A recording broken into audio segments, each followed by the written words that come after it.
June 4, 1940, 9:30 a.m. The port of Dunkirk, France. German troops raised the swastika flag over the smoking ruins of what was once a bustling harbour town. Below them, 30,000 French soldiers throw down their weapons and raise their hands in surrender. They've been fighting for 9 days straight with almost no food, no ammunition, and no hope of rescue. The boats are gone. The British are gone. They're alone. But here's what history often forgets. This wasn't the tragic ending of Dunkirk. This was just one chapter in a much larger story of sacrifice, betrayal, miscommunication, and impossible choices. Because while 338,226 Allied soldiers escaped to England in what Winston Churchill called a miracle of deliverance, more than 100,000 men never made it home. They were captured, killed, or abandoned on beaches and in towns across northern France. And the decisions that left them there weren't made by German generals. They were made by British and French commanders who had to choose which men would live and which would die. This is the untold story of Dunkirk. A story that asks one impossible question: when you can't save everyone, who decides who gets left behind? 3 weeks earlier, everything looked completely different. In May 1940, the British Expeditionary Force was one of the finest armies Britain had ever fielded. 400,000 men, well-trained, well-equipped, positioned in northern France alongside French and Belgian forces. Their mission was simple: stop the German advance, hold the line, and prevent another invasion like World War I. Everyone expected a long, grinding war of attrition like the Western Front of 1914. The Maginot Line would hold. The Ardennes forest was impassable for tanks. The Germans would batter themselves against French defenses and eventually stall. They were catastrophically wrong. On May 10, 1940, German tanks smashed through the Ardennes, a place French commanders had declared impossible to cross with armored divisions. Within days, German panzer units had covered 200 miles, cutting through French defenses like a hot knife through butter. This was blitzkrieg, lightning war, something the Allies had never encountered before. By May 20th, German tanks reached the English Channel near Abbeville. In 10 days, they'd done what Germany couldn't do in 4 years of World War I. They'd cut the Allied armies in two. The British Expeditionary Force, the French First Army, and Belgian forces were trapped. Behind them, the sea. In front of them was the most powerful military machine the world had ever seen. And between them and annihilation, one small port town called Dunkirk. Lord Gort, commander of the British Expeditionary Force, looked at the maps and saw what his French allies refused to accept. There would be no counterattack. No relief force was coming. The only choice was evacuation or destruction. But even saying the word evacuation was controversial. To the French, it looked like abandonment. To the British War Office, it looked like defeat. To Winston Churchill, just 11 days into his role as Prime Minister, it represented the potential end of Britain's ability to defend itself. The initial assessment was grim. Admiral Bertram Ramsay, working from a room deep inside the Dover Cliffs, estimated they might save 30,000 men, maybe 45,000 if they were lucky. That was out of nearly 400,000 trapped soldiers. The math was simple and brutal. 9 out of 10 men would be captured or killed. Then came the decision that changed everything. May 24, 1940. German tanks were 15 miles from Dunkirk. They could have crushed the Allied pocket within days. But Hitler, receiving advice from his cautious generals and from Hermann Goering, who promised the Luftwaffe could finish the job from the air, issued the infamous halt order. The panzers stopped. For 3 days, they didn't advance. German commanders like Guderian were furious, but the order stood. This wasn't mercy. Hitler and his generals worried about outrunning their supply lines. They'd advanced so fast that infantry couldn't keep up. They remembered how, in World War I, exposed tanks without infantry support got destroyed. And they had another concern: they'd need those tanks to finish off France. There was still a massive French army to the south. But that halt order gave the Allies something more valuable than gold: Time, time to establish a defensive perimeter, time to call up every available ship. Time to plan Operation Dynamo, the evacuation that would shock the world, but someone would have to buy that time with their lives. May 25, 1940, Calais. Brigadier Claude Nicholson commanded about 4,000 British troops defending this port town, 20 miles from Dunkirk. They'd been fighting desperately, holding back German forces, trying to seal off the escape route.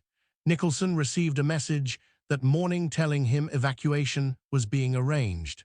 Ships would come. He told his exhausted men to prepare to leave. Then, at 11 p.m., a second message arrived from London, from Winston Churchill himself. The words were short and devastating. Every hour you continue to exist is of the greatest help to the BEF. The government has therefore decided you must continue to fight. There will be no evacuation. Have the greatest possible admiration for your splendid stand.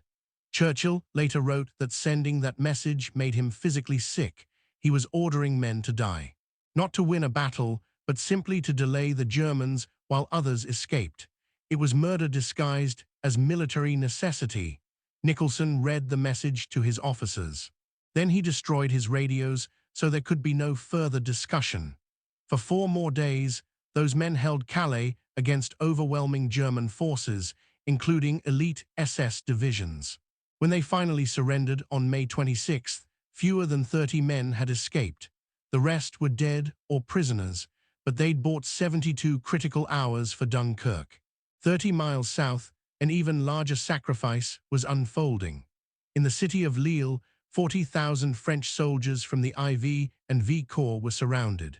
4 German infantry divisions were closing in. These French troops had been fighting a rearguard action, slowing the German advance, allowing British and French forces to reach Dunkirk. By May 28, they had no ammunition left, no food, no hope. General René Priou, commanding these forces, sent a final message to his superiors. Troops have been holding without food or ammunition for 4 days. Brave men doing their duty to the end. At midnight on May 31st, after 4 days of continuous combat, they surrendered. 35,000 French soldiers went into German captivity.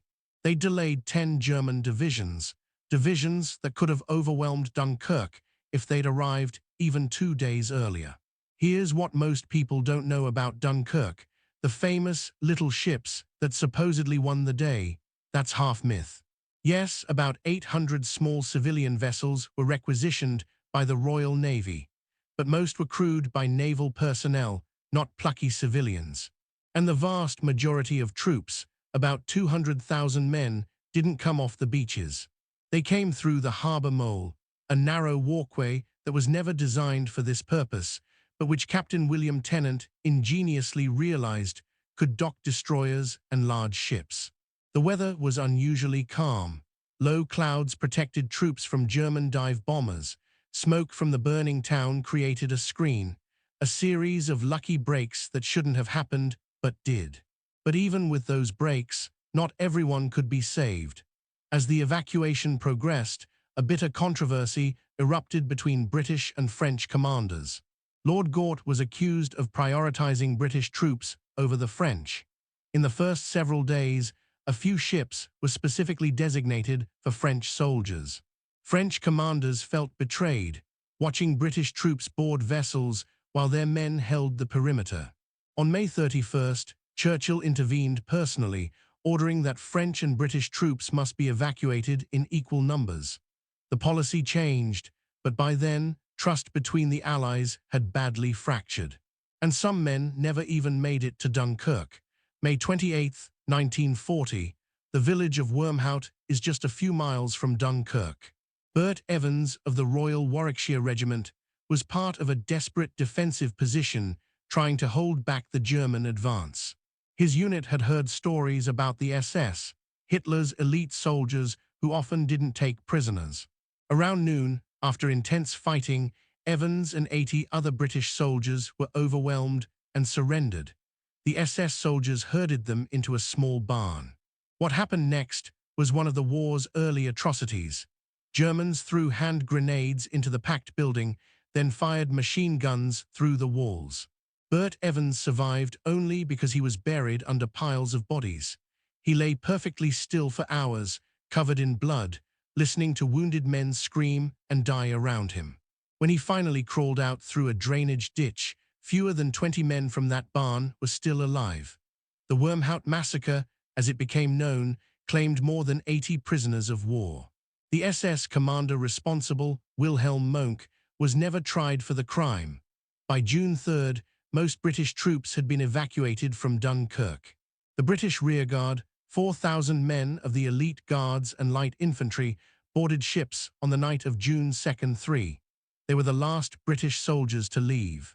But tens of thousands of French soldiers still held the shrinking perimeter, fighting desperately to keep Germans from breaking through. On June 3rd and 4th, 75,000 French troops were evacuated in a frantic final push, but there wasn't room for everyone. Ship captains had to make impossible choices, watching soldiers on the docks knowing they couldn't fit them all. At 9:30 a.m. on June 4th, the last ships left. 30 to 40,000 French soldiers were left standing on the beaches and in the ruins of Dunkirk. Within hours, they surrendered, but the story doesn't end there. 100 miles west, the 51st Highland Division, 10,000 Scottish soldiers, never even reached Dunkirk. They'd been assigned to hold the line further south, protecting French forces. By early June, they were cut off near the coastal town of Saint-Valery en Corks. Their commander, Major General Victor Fortune, tried desperately to arrange evacuation. Ships arrived offshore, but German artillery controlled the cliffs above the harbor. Thick fog rolled in. The rescue failed. On June 12, 1940, surrounded, out of ammunition, with no hope of escape, General Fortune made the hardest decision of his life. He surrendered. 10,000 of Scotland's finest soldiers marched into German prisoner-of-war camps. They'd spend the next 5 years in captivity, many dying of disease and malnutrition. Back in Britain, some accused Churchill of deliberately sacrificing Scottish troops to save English ones. The accusations were unfair, but the bitterness lasted for generations. And still, even after Dunkirk, the evacuations continued. Operation Ariel ran from June 15th to 25th, pulling troops out of western French ports like Cherbourg, Saint-Nazaire, and Bordeaux. Another 191,000 British, Polish, and Czech troops were evacuated, along with thousands of civilians. But even this operation ended in tragedy when the liner Lancastria, overloaded with soldiers and civilians, was bombed by German aircraft and sank in 20 minutes. Between 4,000 and 6,000 people died. It remains the worst maritime disaster in British history, but Churchill immediately suppressed the news to maintain morale. When all the evacuations finally ended, the numbers told the story. On the success side, 338,226 Allied troops rescued from Dunkirk. Another 191,870 evacuated from western France. More than 500,000 men were saved, forming the core of the army that would eventually liberate Europe. But the cost. The British Expeditionary Force lost 68,000 men dead, wounded, or captured. 11,000 British soldiers died, 40,000 became prisoners. 16,000 French soldiers died at Dunkirk alone. Another 35,000 French troops were captured at Lille. The 51st Highland Division lost. The men at Calais are gone. The massacre victims at Wormhout. Thousands more were killed or captured in smaller actions across northern France, and virtually all the equipment was lost. Tanks, artillery, rifles, vehicles, ammunition. Britain's army came home, but they came home nearly empty-handed. If Germany had invaded Britain in the summer of 1940, the British army would have had almost nothing to fight with. On June 4, 1940, the same day the last ships left Dunkirk, Winston Churchill stood before the House of Commons to deliver one of history's most famous speeches. But before the soaring rhetoric about fighting on beaches and never surrendering, he said something else. Something often forgotten, Wars are not won by evacuations. Churchill understood what the celebrating public didn't. Yes, the evacuation was remarkable. Yes, they'd saved more men than anyone thought possible, but they'd lost. France was falling. Britain stood alone. The miracle of Dunkirk had bought time, but it hadn't won anything. The hard part was just beginning. Here's what makes Dunkirk so complicated. There were no clear villains in this story, at least not among the Allies. Lord Gort decided to evacuate rather than fight to the last man, and that decision saved 1/3 soldiers. Was he right? Absolutely, but it meant French soldiers felt abandoned. Churchill ordered men at Calais to fight to the death so others could escape. Was that murder or military necessity? Both. French commanders held defensive lines, knowing they probably wouldn't be evacuated in time. Were they betrayed, or were they buying time for their comrades? Again, both. The reality is that when you're faced with catastrophic defeat, there are no good choices. Only terrible ones and slightly less terrible ones. Every commander at Dunkirk had to play God, deciding who would be saved and who would be sacrificed. They had to weigh British lives against French lives, soldiers against civilians, strategic value against human compassion. And the men left behind. They weren't forgotten because they weren't important. They were often the bravest, holding impossible positions so others could escape. The garrison at Calais, the French rearguard at Lille. The 51st Highland Division was fighting on when Dunkirk had already fallen. These men bought the miracle with their freedom or their lives. In the decades since, Dunkirk has been mythologized. The little ships, the Dunkirk spirit, triumph snatched from the jaws of defeat, and those things are true, but they're not the whole truth. The whole truth includes the 30,000 French soldiers abandoned on the beaches on June 4th. It includes Brigadier Nicholson reading Churchill's message and knowing he'd been sentenced to death. It includes Bert Evans lying under corpses in a barn, listening to his friends die. It includes General Fortune surrendering the Highland Division because the alternative was watching them be slaughtered. The real story of Dunkirk isn't just about the miracle of who got saved. It's also about the tragedy of who didn't. And it forces us to confront an uncomfortable question. In war, when resources are limited and time is short, how do you decide who lives? Is it acceptable to sacrifice a few thousand to save a few 100,000? Who has the right to make that choice? And how do the people making those choices live with themselves afterward? Churchill said the order to Calais made him physically sick. That's probably the most honest thing any leader said during the entire Dunkirk operation. Because the truth is, the right military decision often feels morally wrong. Leaving men behind feels like betrayal, even when it's the only way to save anyone at all. So what's the legacy of Dunkirk? For Britain, it became a symbol of resilience, proof that even in the darkest hour, determination could prevail. For France, it often symbolized abandonment, the moment Britain chose to save itself rather than stand with its ally until the end. For the men who were captured or killed, it was simply the day their war ended in the worst possible way. But here's what we should remember. Those evacuations weren't just about numbers. Each of those 338,226 soldiers who made it home was someone's son, father, brother, or husband. Each of the men left behind was, too. The miracle of Dunkirk is real.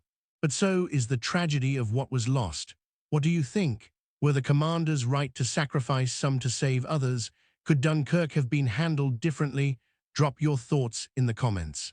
If this video gave you a new perspective on one of World War II's most famous events, hit that like button and subscribe for more Untold history.